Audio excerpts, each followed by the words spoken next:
Friends, पीके Dinesh educational channel में आपका बहुत बहुत स्वागत है। यूपी डीएलएड 2019-21 बैच के तृतीय सेमेस्टर के सामाजिक अध्ययन के अंतर्गत आज हमारे दूसरी क्लास के अंतर्गत मुगल कालीन स्थापत्य कला पर प्रकाश डालेंगे। तो दोस्तों, हमारे चैनल को सब्सक्राइब ज़रूर कर लें, बेल आइकन की घंटी दबा लें, जिससे आपको वीडियो के नोटिफिकेशन सबसे पहले प्राप्त हों। आज का पहला प्रश्न है, मुगल कालीन स्थापत्य कला पर प्रकाश डालिए।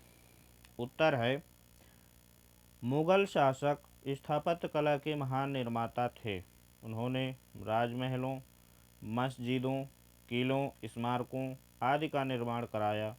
मुगल स्थापत्य कला का आधार फारसी शैली था। अकबर के शासनकाल में हिंदू मुस्लिम शैली का सुंदर सम्मिश्रण हुआ। बाबर द्वारा निर्मित पानीपत के काबुली बाग की मस्जिद और संभल की जामा मस्जिद स्थापत्य कला का उत्कृष्ट नमूना है। हुमायूं ने दीन पनाह में भवन निर्माण और फतेहाबाद में मस्जिद बनवाई। अकबर ने आगरा, इलाहाबाद, फतेहपुर सीकरी, लाहौर में कई इमारतें बनवाई। जहांगीर ने आगरा, दिल्ली, लाहौर, काबुल आदि में भवन बनवाए। ताजमहल उस समय की स्थापत्य कला का अद्भुत नमूना है। औरंगजेब ने भी औरंगाबाद में अपनी पत्नी का मकबरा बनवाया। इन इमारतों की विशेषता इनके विशाल गुंबद, मेहराब, दरवाजे तथा ऊंचे चबूतरे हैं। गुंबदों की विशेषता यह है कि एक बड़े गुंबद के अंदर एक छोटा गुंबद बना होता है। इन इमारतों में अधिकतर लाल बलुई पत्थर का प्रयोग हुआ है। फूल पत्तियों की बनावट के लिए नीलमणि, फिरोजा और बहुमूल्य पत्थरों का प्रयोग हुआ है। इन सजावट की शुरुआत पेत्राट्यूरा पद्धति से हुई है। दूसरा प्रश्न है, मुगल काल में सामाजिक तथा सांस्कृतिक समन्वय के विषय के बारे में संक्षेप में लिखिए। मुगल शासकों ने भारत में सामाजिक सांस्कृतिक समन्वय के क्षेत्र में महत्वपूर्ण योगदान दिया। इस दिशा में भक्ति और सूफी संतों के उपदेशों का जनता पर बहुत प्रभाव पड़ा। बाबर को अपने धर्म, मौलवियों और शेखों के प्रति गहरी आस्था थी। हिंदू मुस्लिम एकता का कार्य अकबर के शासनकाल में सुदृढ़ हुआ। उसकी धर्म के प्रति उदारता की नीति थी। जहांगीर का दृष्टिकोण भी उदार था। औरंगजेब की धार्मिक नीति तत्कालीन राजनीतिक परिस्थितियों का फल थी। अतः हिंदुओं के विद्रोह हुए। इस काल के भक्ति संतों से गुरु नानक, चैतन्य महाप्रभु, मलूकदास, दादू दयाल और रज्मबदास थे। सूफी संतों में आपसी भाईचारा, प्रेम, सद्भावना और सहिष्णुता का प्रचार किया। सूफी संतों में मखदूम, शेख अब्दुल कादिर, शाह हुसैन आदि थे। इस प्रकार मुगल काल में सामाजिक सांस्कृतिक समन्वय में अच्छी प्रगति हुई। अगला प्रश्न है, शिवाजी का सामान्य परिचय दीजिए। शिवाजी का परिचय। उत्तर है, शिवाजी का जन्म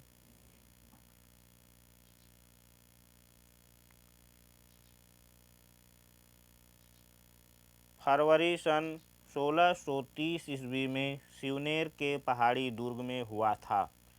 उनके पिता शाहजी भोसले इस समय अहमदनगर राज्य में नौकर थे, परंतु बाद में उन्होंने बीजापुर के सुल्तान के यहाँ नौकरी कर ली। शाहजी ने दूसरा विवाह कर लिया था। उनकी पहली पत्नी जीजाबाई अशिक्षित थी, इसलिए शिवाजी की शिक्षा का भार उनकी माता जीजाबाई पर पड़ा, जो शाहजी के पूना की जागीर में रहती थी। जीजाबाई धार्मिक प्रवृत्ति की महिला थी, अतः उन्होंने शिवाजी को बचपन से ही धार्मिक संस्कारों में ढालना प्रारंभ कर दिया। मस्तिष्क में धर्मानुराग के बीज बोए। शिवाजी के गुरु दादा कोंडदेव ने उन्हें युद्ध कला तथा राजनीति की शिक्षा दी। युवक शिवाजी महाराष्ट्र की हीन दशा से बहुत दुखी थे। परिणाम स्वरूप उन्होंने मराठों का स्वतंत्र राज्य स्थापित करने का पक्का इरादा कर लिया। भारतीय इतिहास में वे स्वराज्य संस्थापक तथा राष्ट्र निर्माता के रूप में प्रसिद्ध हैं। अगला प्रश्न है, शिवाजी की प्रारंभिक सफलताओं का वर्णन कीजिए। उत्तर है, पूना की जागीर का स्वतंत्र शासक बनने के बाद शिवाजी ने अपनी शक्ति बढ़ाना प्रारंभ किया। सर्वप्रथम उन्होंने एक सेना संगठित की, जिसमें पश्चिमी घाट में रहने वाले युवकों को भर्ती किया।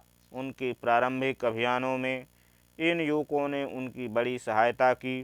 शिवाजी के पास साधनों का अभाव था, इसलिए उन्हें कूटनीति से काम लेना पड़ा। महाराष्ट्र के विस्तृत भूभागों पर बीजापुर सुल्तान का अधिकार था, इसलिए सर्वप्रथम शिवाजी ने बीजापुर राज्य से लोहा लिया। 1646 ईस्वी में उन्होंने बीजापुर से तोरण का किला छीन लिया। इस किले से शिवाजी को काफ़ी धन मिला। इस धन से उन्होंने राजगढ़ का किला बनवाया और अपने सैनिकों की संख्या बढ़ाई। कुछ समय पश्चात उन्होंने रायगढ़, पुरंदर, सिंहगढ़, कोकड़ आदि कई किले अपने अधिकार में कर लिए। अगला प्रश्न है, शिवाजी का मुगलों से संघर्ष का क्या परिणाम निकला, समझाइए। उत्तर है,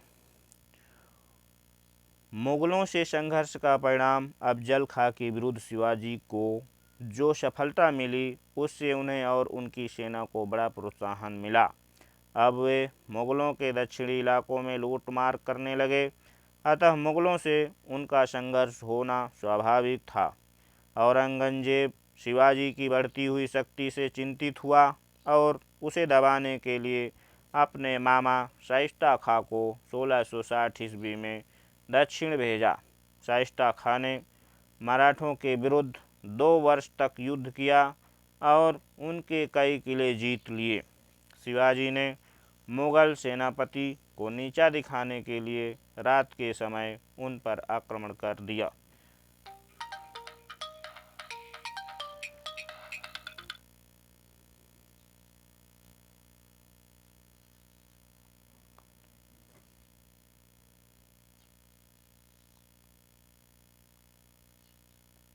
सोते हुए मुगलों में भगदड़ मच गई।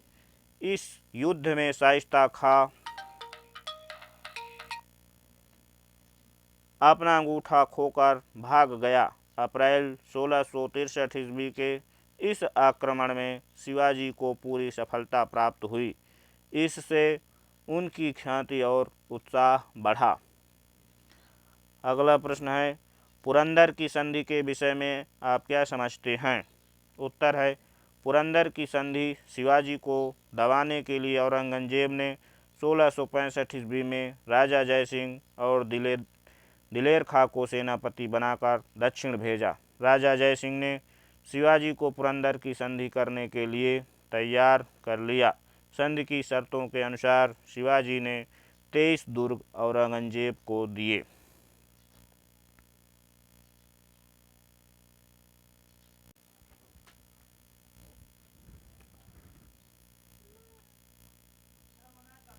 अगला प्रश्न है, शिवाजी के केंद्रीय शासन व्यवस्था की विशेषताएं क्या थी, लिखिए। शिवाजी के शासन प्रबंध के विषय में लिखिए। उत्तर है, केंद्रीय शासन अपनी शासन व्यवस्था के प्रधान शिवाजी स्वयं थे। उनका प्रशासन बहुत सीमा तक दक्षिण राज्यों की प्रशासन व्यवस्था पर आधारित था। राज्य की सर्वोच्च शक्ति उनके हाथों में केंद्रित थी। उनके अधिकारों पर कानूनी बंधन नहीं था। इस प्रकार मध्य युग के सभी शासकों की भांति शिवाजी भी निरंकुश थे, परंतु वह अत्याचारी नहीं थे। वह अपनी शक्ति का प्रयोग जनता की भलाई के लिए करते थे। शासन कार्य में राजा को सहायता देने के लिए 8 मंत्रियों का मंडल था, जिसे अष्टप्रधान कहते थे। दूसरा था प्रांतीय शासन। शिवाजी का साम्राज्य बहुत विशाल तो नहीं था, किंतु उसका शासन प्रबंध केवल केंद्रीय सरकार द्वारा संभव नहीं था। इसलिए शिवाजी ने प्रांतीय शासन की व्यवस्था की थी। शिवाजी ने अपने साम्राज्य को 4 प्रांतों में विभक्त किया था। वह प्रदेश जो सीधे शिवाजी के नियंत्रण में था, स्वराज्य के नाम से संबोधित किया जाता था। इसका प्रबंध शिवाजी स्वयं करते थे। अन्य प्रांतों में एक एक सूबेदार होता था, जिसकी नियुक्ति शिवाजी स्वयं करते थे। अन्य प्रांतों में एक एक सूबेदार होता था, जिसकी नियुक्ति शिवाजी स्वयं करते थे और वह अपने पद पर इनकी इच्छा पर्यंत कार्य कर सकता था। प्रांतीय सूबेदार की सहायता के लिए भी 8 मंत्री होते थे। तीसरा है स्थानीय शासन। प्रत्येक प्रांत को कई परगनों में तथा परगनों को ग्रामों में विभक्त किया गया था। ग्राम शासन की सबसे छोटी इकाई थी। ग्राम का मुखिया पटेल कहलाता था। प्रत्येक परगने में वेतन प्राप्त अधिकारी भी होते थे। चौथा है सैनिक व्यवस्था।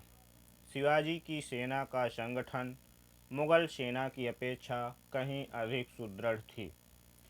शिवाजी का सैन्य संगठन इस प्रकार था। अश्वसेना का विशेष महत्व था। किलों का प्रबंध कराया गया था। सेना में कठोर अनुशासन प्रणाली लागू थी। चातुर्यपूर्ण गुरिल्ला युद्ध प्रणाली। अगला प्रश्न है 18वीं शताब्दी में भारत की स्थिति का मूल्यांकन कीजिए। उत्तर है 18वीं शताब्दी में भारत की स्थिति।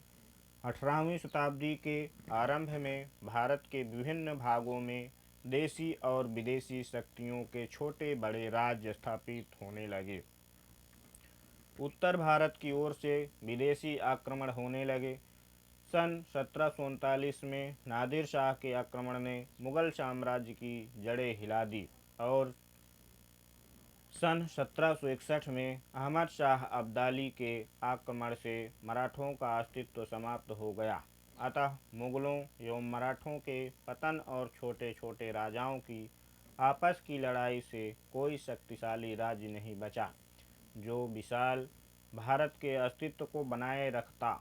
अतः यूरोपीय कंपनियों ने भारत की राजनीति में हस्तक्षेप करके अपना प्रभुत्व जमा लिया।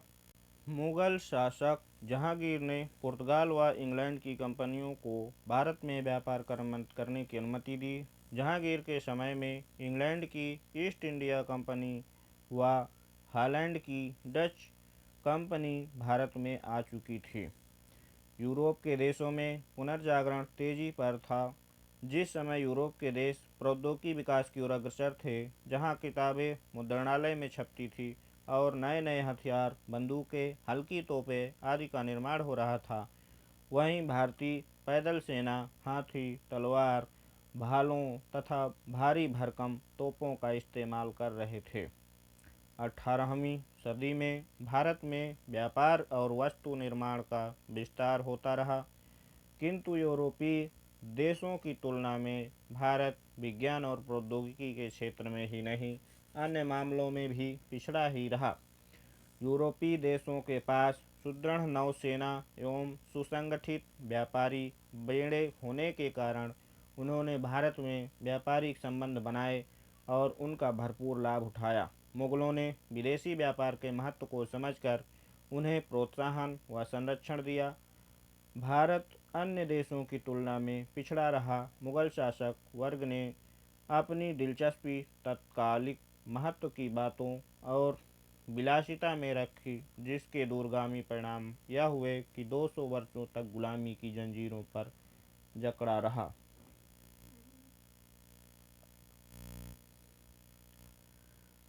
अगला प्रश्न है, भारत में यूरोपीय व्यापारियों का आगमन कब हुआ? उत्तर है यूरोपीय व्यापार का प्रारंभ।